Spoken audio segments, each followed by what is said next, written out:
क्या आपने कभी सोचा है कि आप लाइफ में बहुत कुछ कर सकते हो, लेकिन फिर भी आप खुद को रोक लेते हो? आपके अंदर कॉन्फिडेंस की कमी नहीं है, बल्कि प्रॉब्लम है आपकी सोच में। जेन सिंसेरो कहती हैं, आप ऑलरेडी पावरफुल हो, बस आपको खुद पर बिलीव करना सीखना है। अगर हम इस बुक का कोर आइडिया समझें, तो ऑथर जेन सिंसेरो कहती हैं कि हमारी लाइफ की सबसे बड़ी प्रॉब्लम बाहर नहीं बल्कि हमारे अंदर होती है, यानी हमारे बिलीफ्स, हमारी सोच और हमारा सेल्फ इमेज। ऑथर के अनुसार हर इंसान के अंदर अनलिमिटेड पोटेंशियल होता है, लेकिन ज्यादातर लोग उस पोटेंशियल को उसे नहीं कर पाते क्योंकि वे खुद को अंडर एस्टिमेट करते हैं और अपनी लिमिट्स खुद डिफाइन कर लेते हैं। ऑथर कहती हैं कि सबसे बड़ी प्रॉब्लम यह है कि लोग अपने बारे में नेगेटिव स्टोरीज बना लेते हैं, जैसे मैं कैपेबल नहीं हूँ, मैं लकी नहीं हूँ, मैं कुछ बड़ा नहीं कर सकता, और धीरे धीरे वे इन बिलीफ्स को सच मान लेते हैं। लेकिन ऑथर कहती हैं कि यह बिलीफ्स रियलिटी नहीं हैं, यह सिर्फ आपकी इमेजिनेशन है, और अगर आप इन्हें चेंज कर सकते हो तो आप अपनी पूरी लाइफ बदल सकते हो। ऑथर के अनुसार सेल्फ लव और सेल्फ एक्सेप्टेंस बहुत जरूरी है, क्योंकि जब तक आप खुद को एक्सेप्ट नहीं करते तब तक आप खुद को इम्प्रूव नहीं कर सकते। बहुत से लोग खुद से ही डिसैटिस्फाइड रहते हैं, वे हमेशा अपनी फ्लॉस पर फोकस करते हैं और अपनी स्ट्रेंथ्स को इग्नोर कर देते हैं, और यही रीजन है कि उनका कॉन्फिडेंस लो रहता है। ऑथर कहती हैं कि अगर आप खुद को प्यार नहीं करते तो आप दूसरों से भी वैलिडेशन मांगते रहोगे, और आपकी हैप्पीनेस दूसरों पर डिपेंड हो जाएगी।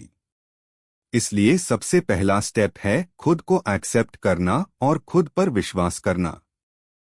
अब ऑथर सबकॉन्शियस माइंड के बारे में बात करती हैं।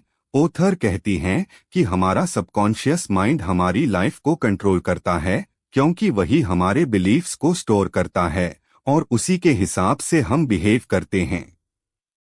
अगर आपके सबकॉन्शियस में नेगेटिव बिलीफ्स हैं, तो आप चाहे कॉन्शियस लेवल पर कुछ भी सोचो, आपका बिहेवियर वही रहेगा। इसलिए ऑथर कहती हैं कि आपको अपने सबकॉन्शियस माइंड को रीप्रोग्राम करना होगा, और यह रेपिटेशन और पॉजिटिव थिंकिंग से पॉसिबल है। अगर आप रोज अपने माइंड को पॉजिटिव मैसेजेस देते हो, जैसे मैं कैपेबल हूँ, मैं सक्सेस डिजर्व करता हूँ, तो धीरे धीरे आपका सबकॉन्शियस भी उसे एक्सेप्ट करने लगता है। अब ऑथर फियर की बात करती हैं। ऑथर कहती हैं कि फियर हमारी ग्रोथ का सबसे बड़ा एनिमी है, क्योंकि फियर हमें एक्शन लेने से रोकता है।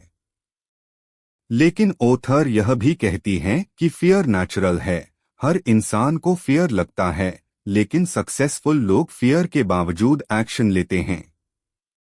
ऑथर कहती हैं कि अगर आप फियर को फेस नहीं करोगे तो आप कभी ग्रो नहीं कर पाओगे, इसलिए आपको अपने डर के साथ एक्शन लेना सीखना होगा। अब ऑथर आगे बताती हैं कि अगर आपको अपनी लाइफ में रियल चेंज चाहिए तो आपको सिर्फ सोच बदलने से काम नहीं चलेगा, आपको एक्शन लेना होगा। ऑथर कहती हैं कि बहुत से लोग पॉजिटिव थिंकिंग के बारे में जानते हैं, लेकिन वे एक्शन नहीं लेते, और यही रीजन है कि उनकी लाइफ में कोई चेंज नहीं आता। ऑथर के अनुसार क्लैरिटी बहुत जरूरी है। आपको क्लियरली पता होना चाहिए कि आप क्या चाहते हो, क्योंकि अगर आपको खुद ही नहीं पता कि आप क्या चाहते हो तो आप उसे अचीव कैसे करोगे। ऑथर कहती हैं कि आपको अपने गोल्स को क्लियरली डिफाइन करना चाहिए और उन्हें अचीव करने के लिए प्लान बनाना चाहिए। अब ऑथर मनी माइंडसेट की बात करती हैं। ऑथर कहती हैं कि बहुत से लोग पैसे को लेकर नेगेटिव बिलीफ्स रखते हैं, जैसे पैसा बुरा है या अमीर लोग गलत होते हैं, और यही बिलीफ्स उन्हें फाइनेंशियली ग्रो करने से रोकते हैं। ऑथर कहती हैं कि अगर आप फाइनेंशियली सक्सेसफुल बनना चाहते हो तो आपको अपने मनी बिलीफ्स को चेंज करना होगा और पैसे को पॉजिटिव तरीके से देखना होगा। अब ऑथर एक्शन की इम्पोर्टेंस को और एम्फसाइज करती हैं। ऑथर कहती हैं कि बिना एक्शन के कोई भी ड्रीम सिर्फ सपना ही रहता है। आपको इम्परफेक्ट एक्शन लेना होगा, क्योंकि परफेक्ट टाइम कभी नहीं आता। ऑथर कहती हैं कि अगर आप वेट करते रहोगे कि सब कुछ परफेक्ट हो जाए, तो आप कभी स्टार्ट नहीं कर पाओगे। इसलिए आपको अभी से एक्शन लेना शुरू करना होगा, चाहे छोटे स्टेप्स ही क्यों न हो। ऑथर यह भी कहती हैं कि एनवायरनमेंट का बहुत बड़ा इम्पैक्ट होता है। अगर आप ऐसे लोगों के साथ रहते हो जो नेगेटिव हैं, तो आप भी धीरे धीरे वैसे ही बन जाओगे। इसलिए आपको अपने आसपास ऐसे लोगों को रखना चाहिए जो आपको इंस्पायर करें और सपोर्ट करें। तो अगर इस पूरे पार्ट को समराइज करें, तो ऑथर हमें यह सिखाती हैं कि लाइफ को बदलने के लिए आपको अपने बिलीफ्स, माइंडसेट और एक्शंस, इन तीनों पर काम करना होगा। अब ऑथर आगे सेल्फ ट्रांसफॉर्मेशन को और प्रैक्टिकल लेवल पर ले जाती हैं, क्योंकि सिर्फ माइंडसेट बदलना काफी नहीं है, उसे रियल लाइफ में अप्लाई करना जरूरी है, और यहीं से असली ग्रोथ शुरू होती है। ऑथर जेन सिंसेरो कहती हैं कि अगर आप अपनी लाइफ में बड़ा चेंज चाहते हो, तो आपको अपनी कंफर्ट जोन से बाहर निकलना होगा, क्योंकि कंफर्ट जोन एक ऐसी जगह है जहां आपको सेफ्टी तो मिलती है, लेकिन ग्रोथ नहीं मिलती।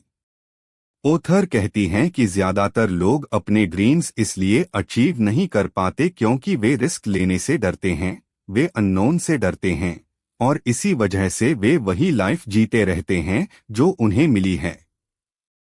लेकिन ऑथर कहती हैं कि ग्रोथ हमेशा डिस्कम्फर्ट में होती है। जब आप कुछ नया ट्राई करते हो, जब आप खुद को चैलेंज करते हो, तभी आप आगे बढ़ते हो। अब ऑथर एनर्जी की बात करती हैं। ऑथर कहती हैं कि आपकी एनर्जी ही आपकी लाइफ की डायरेक्शन तय करती है। अगर आपकी एनर्जी लो है, तो आप मोटिवेटेड फील नहीं करोगे और एक्शन नहीं लोगे। इसलिए ऑथर कहती हैं कि आपको अपनी एनर्जी को हाई रखना होगा, और इसके लिए आपको अपने थॉट्स, हैबिट्स और एनवायरनमेंट पर ध्यान देना होगा। ऑथर कहती हैं कि नेगेटिव थॉट्स आपकी एनर्जी को ड्रेन करते हैं, जबकि पॉजिटिव थॉट्स आपकी एनर्जी को बूस्ट करते हैं। अब ऑथर ग्रैटिट्यूड की इम्पोर्टेंस बताती हैं। ऑथर कहती हैं कि ग्रैटिट्यूड एक पावरफुल टूल है जो आपकी लाइफ को इंस्टेंटली चेंज कर सकता है। जब आप अपने पास जो है उसके लिए थैंकफुल होते हो, तो आपका माइंड पॉजिटिव डायरेक्शन में शिफ्ट हो जाता है और आप ज्यादा अपॉर्चुनिटीज अट्रैक्ट करने लगते हो। ऑथर कहती हैं कि सक्सेसफुल लोग हमेशा ग्रेटफुल रहते हैं। वे अपनी प्रॉब्लम्स पर फोकस नहीं करते, बल्कि अपनी ब्लेसिंग्स पर फोकस करते हैं। अब ऑथर विजुअलाइजेशन के बारे में बात करती हैं। ऑथर कहती हैं कि अगर आप अपने गोल्स को क्लियरली इमेजिन कर सकते हो, तो आप उन्हें अचीव भी कर सकते हो। जब आप बार बार अपने सक्सेस को विजुअलाइज करते हो, तो आपका सबकॉन्शियस माइंड उसे रियल मानने लगता है और उसी डायरेक्शन में काम करने लगता है। ऑथर कहती हैं कि विजुअलाइजेशन सिर्फ इमेजिनेशन नहीं है, यह एक पावरफुल मेंटल एक्सरसाइज है जो आपके एक्शंस को इन्फ्लुएंस करती है। अब ऑथर कमिटमेंट की बात करती हैं। ऑथर कहती हैं कि हाफ हार्टेड एफर्ट से कभी भी बड़ा रिजल्ट नहीं मिलता। अगर आप सच में कुछ अचीव करना चाहते हो, तो आपको पूरी कमिटमेंट के साथ काम करना होगा। आपको एक्सक्यूजेस बंद करने होंगे और रिस्पॉन्सिबिलिटी लेनी होगी। ऑथर कहती हैं कि सक्सेसफुल लोग एक्सक्यूजेस नहीं देते, वे रिजल्ट्स देते हैं। अब ऑथर कंसिस्टेंसी की बात करती हैं। ऑथर कहती हैं कि सक्सेस एक दिन में नहीं मिलती, यह डेली छोटे छोटे एक्शंस का रिजल्ट होती है। अगर आप रोज थोड़ा थोड़ा इम्प्रूव करते हो, तो टाइम के साथ वह ह्यूज चेंज बन जाता है। तो अगर इस पार्ट को समराइज करें, तो ऑथर हमें यह सिखाती हैं कि ग्रोथ के लिए आपको कंफर्ट जोन से बाहर निकलना होगा, अपनी एनर्जी को मैनेज करना होगा और कंसिस्टेंट एक्शन लेना होगा। अब ऑथर इस बुक के फाइनल पार्ट में सक्सेस और फुलफिलमेंट के डीपर लेवल को एक्सप्लेन करती हैं। क्योंकि सिर्फ एक्सटर्नल सक्सेस इनफ नहीं है, इंटरनल सेटिस्फैक्शन भी जरूरी है। ऑथर जेन सिंसेरो कहती हैं कि बहुत लोग सक्सेस अचीव कर लेते हैं, लेकिन वे खुश नहीं होते क्योंकि उन्होंने खुद को अंडरस्टैंड नहीं किया होता। ऑथर कहती हैं कि आपको अपनी लाइफ को अपने टर्म्स पर जीना होगा। आपको यह समझना होगा कि आपको सच में क्या चाहिए, ना कि सोसाइटी क्या एक्सपेक्ट करती है। बहुत से लोग दूसरों की एक्सपेक्टेशंस के हिसाब से लाइफ जीते हैं और इसी वजह से वे कभी ट्रूली सैटिस्फाइड नहीं होते। ऑथर कहती हैं कि अगर आप सच में खुश रहना चाहते हो तो आपको अपने इनर वॉइस को सुनना होगा और उसी के हिसाब से डिसीजंस लेने होंगे। अब ऑथर पर्पस की बात करती हैं। ऑथर कहती हैं कि हर इंसान के पास एक पर्पस होता है और जब आप अपने पर्पस के साथ अलाइन हो जाते हो तो आपकी लाइफ मीनिंगफुल हो जाती है। ऑथर कहती हैं कि पर्पस सिर्फ पैसा कमाने से नहीं आता, बल्कि वैल्यू क्रिएट करने से आता है। जब आप दूसरों की लाइफ में वैल्यू ऐड करते हो तब आपको रियल फुलफिलमेंट मिलता है। अब ऑथर फियर और डाउट को हैंडल करने की बात करती हैं। ऑथर कहती हैं कि ये दोनों हमेशा रहेंगे, लेकिन आपको इनके बावजूद एक्शन लेना होगा। अगर आप वेट करते रहोगे कि फियर खत्म हो जाए तो आप कभी स्टार्ट नहीं कर पाओगे। ऑथर कहती हैं कि कॉन्फिडेंस एक्शन से आता है, ना कि थिंकिंग से। जैसे जैसे आप एक्शन लेते हो आपका कॉन्फिडेंस बढ़ता जाता है। अब ऑथर डिसिप्लिन की बात करती हैं। ऑथर कहती हैं कि मोटिवेशन टेम्परेरी होती है, लेकिन डिसिप्लिन परमानेंट होता है। अगर आप सिर्फ मोटिवेशन पर डिपेंड करोगे तो आप कंसिस्टेंसी मेंटेन नहीं कर पाओगे, लेकिन अगर आप डिसिप्लिन डेवलप कर लेते हो तो आप हर सिचुएशन में एक्शन ले पाओगे। अब ऑथर फाइनल मैसेज देती हैं कि लाइफ को बदलने के लिए आपको खुद पर विश्वास करना होगा, अपने फियर्स को फेस करना होगा और कंसिस्टेंट एक्शन लेना होगा। तो अगर पूरी बुक को एक लाइन में समझें तो ऑथर हमें यह सिखाती हैं कि आप ऑलरेडी पावरफुल हो, बस आपको अपने माइंडसेट को चेंज करके एक्शन लेना है। अगर आप भी अपनी लाइफ को बदलना चाहते हो और खुद का बेस्ट वर्जन बनना चाहते हो तो अभी चैनल को सब्सक्राइब करो और कमेंट में लिखो, I believe in my self.